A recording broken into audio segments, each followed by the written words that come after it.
Welcome to the Power of Purity podcast, the show that empowers men to experience their sexual gift in a healthier way. Now here's your host, Tony Ingrassia. Hey guys, welcome back to the Power of Purity podcast. I'm really glad that you can join me today for this second part of a series that I've entitled Unhealthy Sex Within Marriage. And I shared last week that I have 8 principles that I'm working my way through in this particular episode. And last week we covered the first 4 principles, which were this. Number 1, God invented sex. Number 2, God has an opinion about sex. Number 3, God's opinion about sex is illustrated all over the Bible. And number 4, God's will, plan, and design is that human sexuality be expressed and experienced exclusively within the context of marriage. And I also shared that the first 4 principles, which I covered last week, were kind of basic principles about sex in general. And the 4 principles that I hope to cover now this week are going to focus in more on this concept of unhealthy sex within marriage. And the idea that we're pursuing here, you guys, is essentially that of course we see that God's will, plan, and design is that sex occur within the context of the marriage relationship, but that does not mean that all the sex that happens within marriage is necessarily healthy sex, and that sometimes the way that we're expressing and experiencing ourselves sexually, even in the context of our marriage, can be profoundly unhealthy and inconsistent with God's will, plan, and design for human sexuality. So that's what we're going to try to talk about a little bit more in this episode. What does it look like for sex to be unhealthy in the context even of marriage? And so our 5th principle, where we continue today, is this. Although sex within marriage is blessed by God, not all sex within marriage is healthy sex. Let me say that again. Principle 5. Although sex within marriage is blessed by God, not all sex within marriage is healthy sex. And in the way of example, in order to try to establish this point, I actually have 8 different examples that I thought of pretty quickly that I'm going to review and share with you guys. 8 different ways that couples can have unhealthy sex, even though they're married. And by the way, this is a list of just 8 different ways that I thought of pretty quickly, although I'm pretty sure that the list could be much longer than these 8 that I'm going to share with you. But I do think these 8 serve as pretty good examples to illustrate the point that I'm trying to make here, that all the sex that happens within marriage is not always necessarily healthy sex. And my first example is this: a situation where sex, for whatever reason, virtually never happens or happens very infrequently, such as when a man tells me that the last time he and his wife had sex was 3 years ago, or 5 years ago, or even a year ago, or 6 months ago. And all I can tell you guys is that in my humble opinion, something is terribly wrong in a situation like this, and everything is not okay. And in my estimation, this couple is having very unhealthy sex. There's something about their sexual relationship within the context of their marriage that's profoundly unhealthy, because the fact is, they're essentially not having sex at all. And I do not believe that this is consistent in any way with God's will, design, or plan for their lives and marriage. So the first way that sex can be unhealthy in marriage is when there's no sex at all, or said sex is very infrequently to non-existent. My second example is this: a situation where one person becomes the gatekeeper of sex in the relationship, and sex can therefore only happen when and if they say that it can happen. And by the way, as we've previously identified, it's typically the lower sexed person in the relationship that ends up becoming the gatekeeper of sex. And essentially by default, they assume control of the sexual relationship because basically sex only happens when and if they say that it's going to happen, because the higher sexed partner is willing to have more sex and basically will take sex whenever they can get it. So almost by default, it's the lower sex person who becomes the gatekeeper. But all that I'm suggesting here, again, is that in my opinion, this is not consistent with God's will and plan and design for sex within marriage.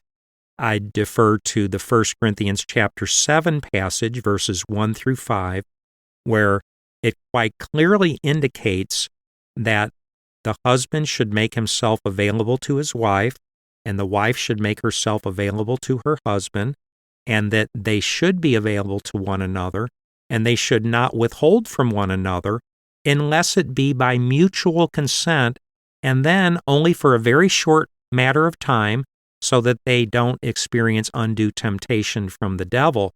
So to me, the Corinthians passage quite clearly indicates that both people should have a voice in the sexual relationship in their marriage, and that it's unhealthy for one person to become the gatekeeper. So that's our second example of what unhealthy sex can look like in the context of a marriage. Example number 3 is this: a situation where one or both persons are using sex to control, manipulate, or punish one another. And I'm not sure, but I'm pretty sure that basically everybody would pretty much agree with that it's wrong for one person to use sex as a weapon or as a tool or as a leverage in any way to control, manipulate, or punish the other partner in the marriage. And if this is how sex is being used, I'd advocate that there's something very unhealthy about the way sex is happening in this particular relationship. And that brings me to my fourth example, which is this: a situation where a person, for whatever reason, doesn't want to have sex with their spouse and does so only out of a sense of duty or obligation or guilt.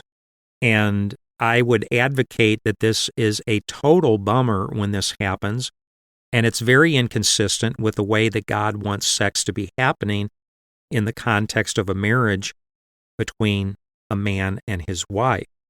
And that God's intention is that both people would be willing participants and joyful participants, and that both people would want to participate in this activity with one another, and that it isn't reduced to one person doing it just out of a sense of duty or obligation or guilt.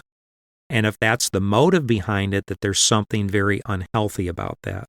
Our fifth example of unhealthy sex within marriage would be this: a situation where a person struggles with a deep sense of shame around sex, even sex with their own spouse. And by the way, I'd suggest that when such guilt or shame does exist around a person and their sexual experience, that more often than not, it has to do with unresolved issues from this person's past, maybe sexual history, something very bad that happened to them, experiences they've had, or trauma that they've suffered, and therefore they have a distorted view or understanding or relationship with their own sexual gift, and maybe this has followed them into their marriage, and therefore they struggle with the ability to enjoy sex or to be relaxed or to be sexual, even with their own spouse, and they feel shame around sex, even with their own spouse. And again, I'd suggest that there's something very unhealthy about this, and that this is inconsistent with what God has intended for us to experience as a married couple. And my sixth example of unhealthy sex is a situation or a dynamic that I've seen really repeated over and over again as a pastor and specifically in my role as a Christian counselor.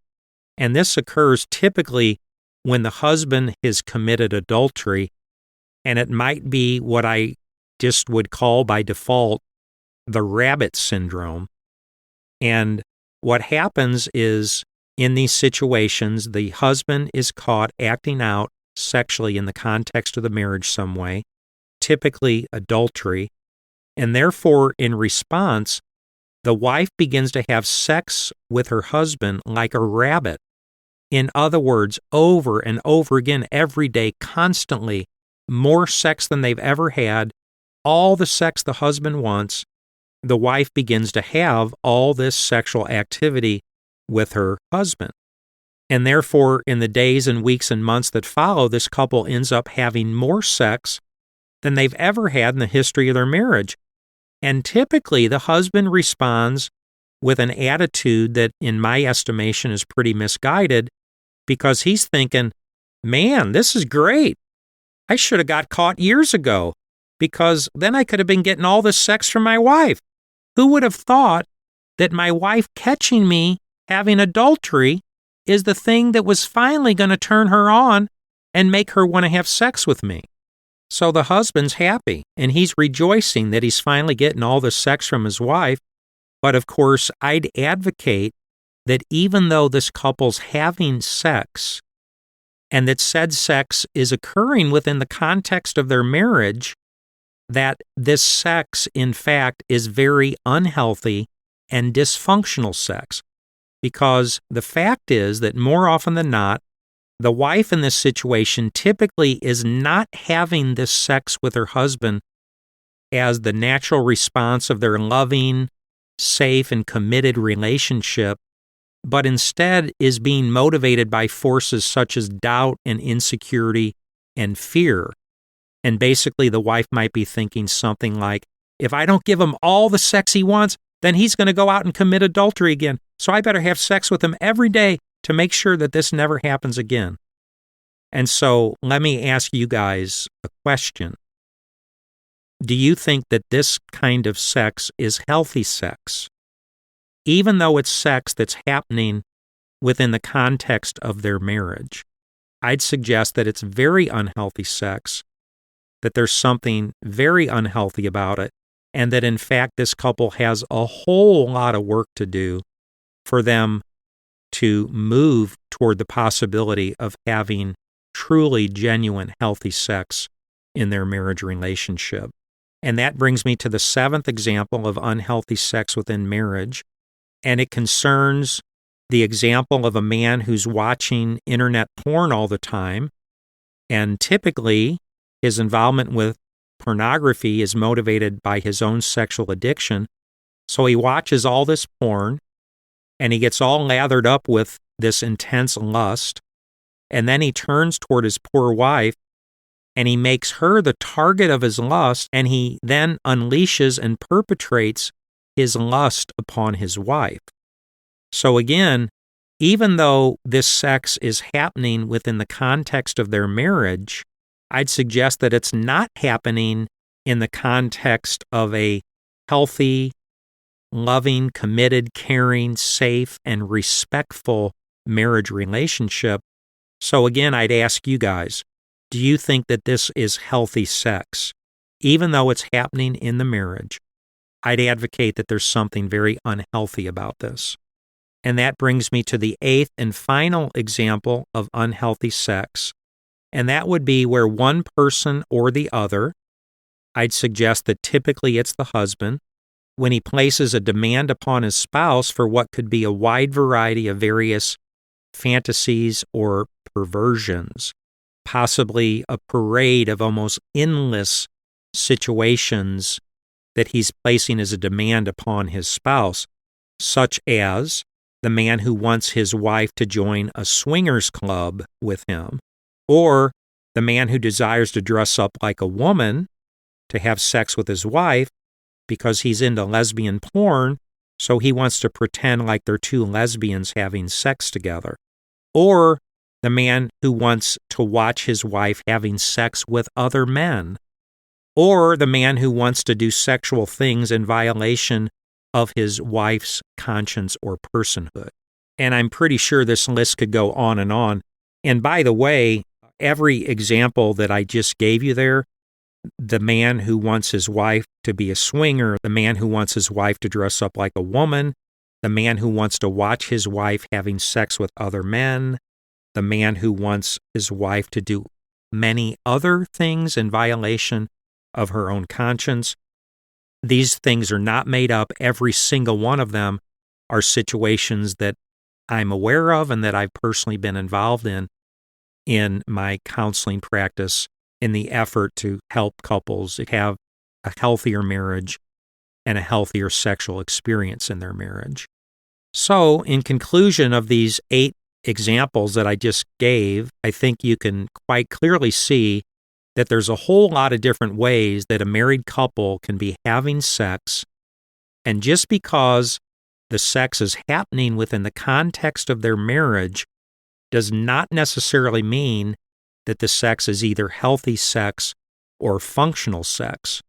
And in the way of one more example, I'd just like to go ahead and share a story with you from my own life that I'm quite ashamed of and regret that this ever happened.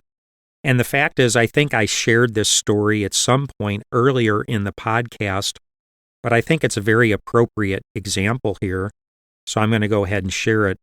And the fact is, it actually occurred right before Sherry and I got married.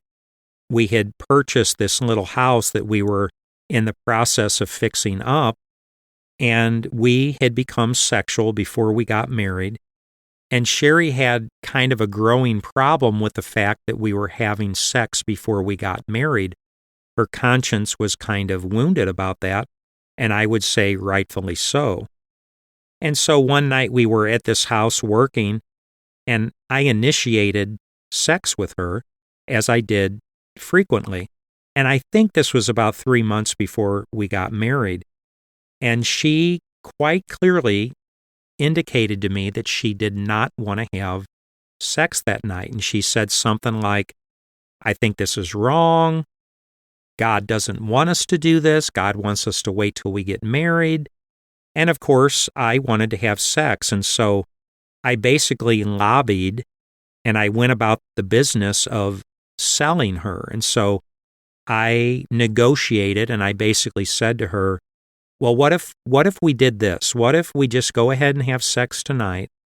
And I promise you it'll be the last time, and we won't have sex again until we get married."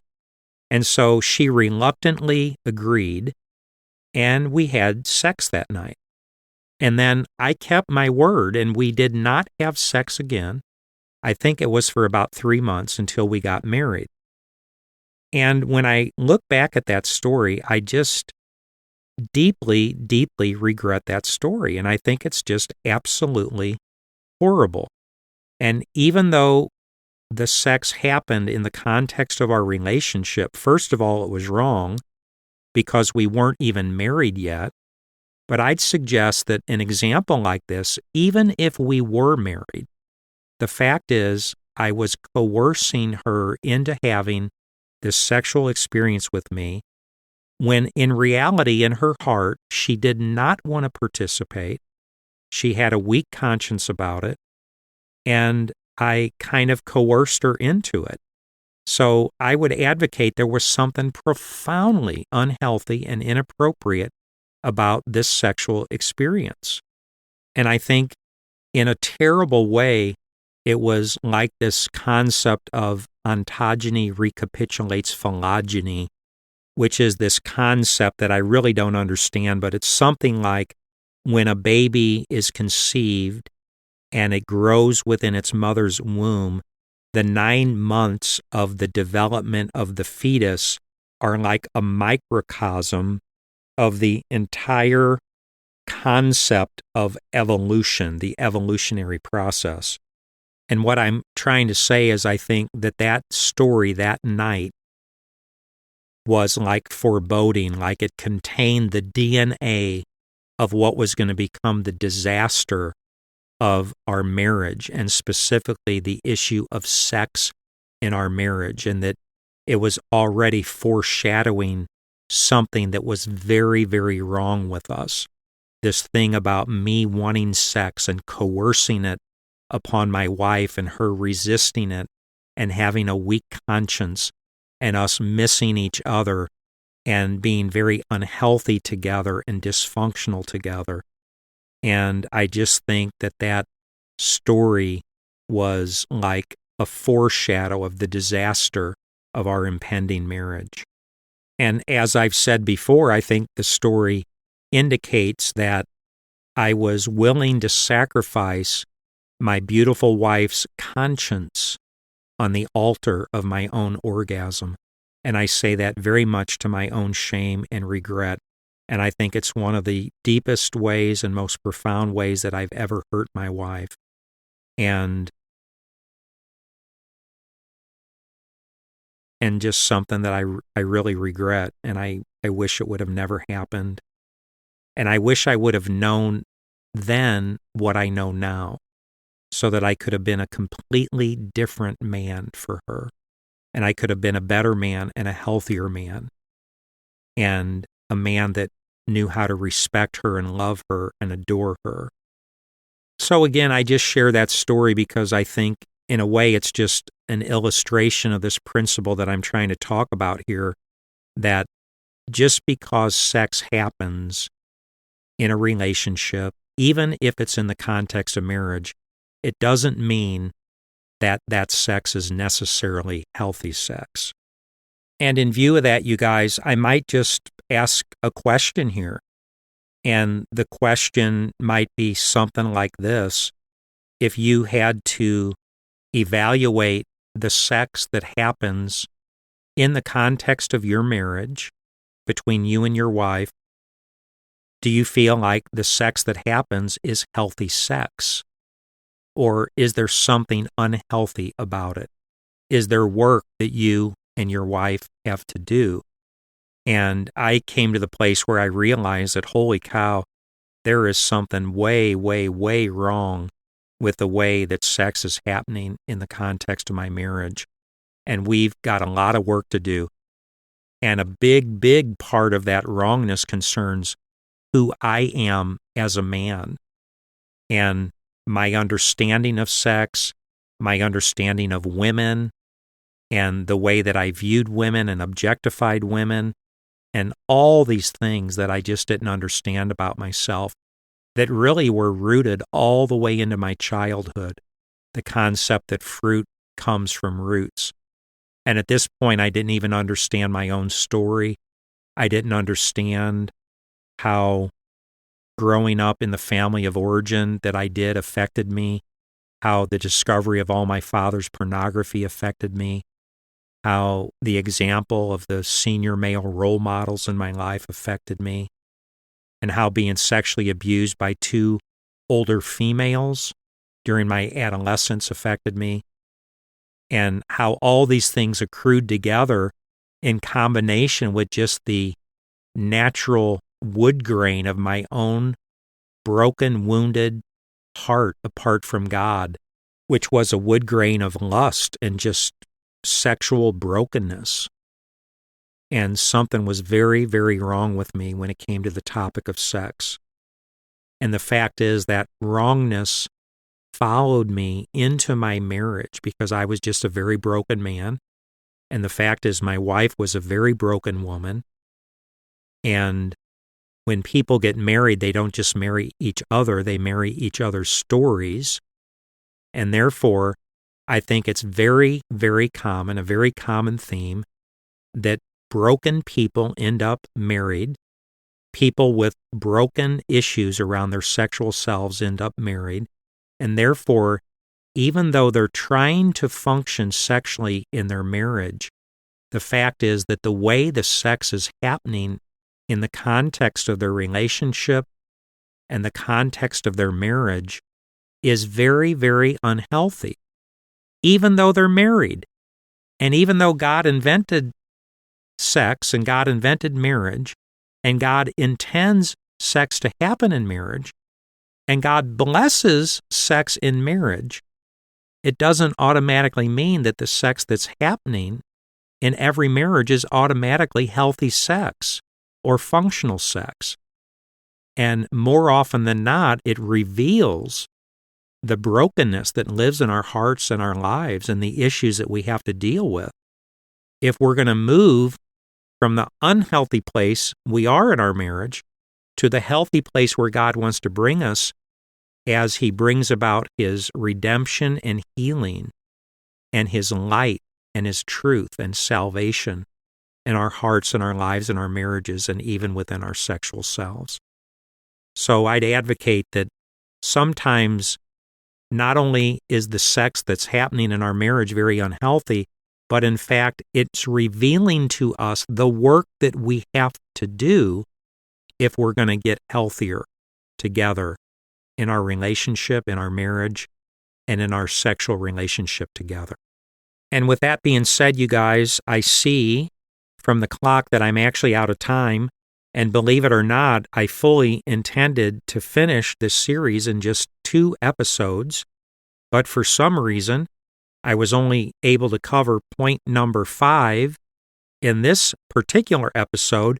So I guess that means we'll come back next week where we will continue with this series entitled Unhealthy Sex Within Marriage. We've got 3 more principles to go.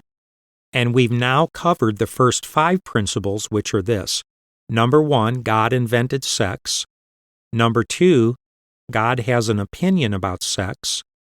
Number 3, God's opinion about sex is illustrated all over the Bible. Number 4, God's will, plan, and design is that human sexuality be expressed and experienced exclusively within the context of marriage. And number 5, although sex within marriage is blessed by God, not all sex within marriage is healthy sex. And with that being said, you guys, if you're interested in principles 6, 7, and 8, please come back next week where we'll continue, and I'll look forward to seeing you then right here at the Power of Purity podcast. In the meantime, have an awesome week, have an awesome day, be blessed by God, and I'll look forward to seeing you then. God bless you.